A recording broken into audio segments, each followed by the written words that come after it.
इतका गलथान कारभार या देवरुख डेपोच्या अंतर्गत येणाऱ्या सर्व स्थानकांचा आहे।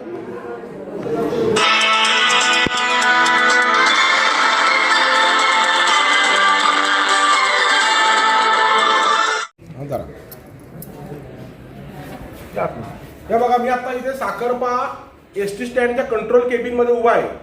आज सकाळपासून ह्या साखरपा एसटी स्टँडला कंट्रोलर आलेला नाही, इथे माहिती द्यायला कोणीही माणूस नाही। आज आंबाघाट बंद आहे, त्याच्यामुळे कोल्हापूरहून रत्नागिरीकडे जाणाऱ्या सर्व गाड्या बंद आहेत। इथून रत्नागिरीकडे जायची व्यवस्था काय आहे, प्रवाशांनी कसा प्रवास करावा, ज्यादा गाड्या सुरू केल्या आहेत साखरप्याहून रत्नागिरीकडे किती टायमिंगला आहेत हे सांगायला आज इथे कोणी माणूस नाही। हे बघा, ही खुर्ची रिकामी आहे, कॉम्प्युटर बंद आहे। आज जवळपास हे इतके प्रवासी इथे बसलेले आहेत। हे बघा,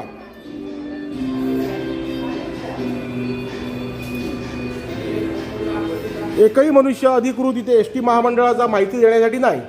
आज त्यांचं सगळं बंद आहे। बघा, त्यांचा हा लॉकर लावलेला, त्यांची कॅश बॉक्सला कुलूप पण निघालेलं नाही अजून। हा त्यांचा आज कॉम्प्युटर सकाळपासून चालूही केलेला नाही। इतका गलथान कारभार या देवरुख डेपोच्या अंतर्गत येणाऱ्या सर्व स्थानकांचा आहे।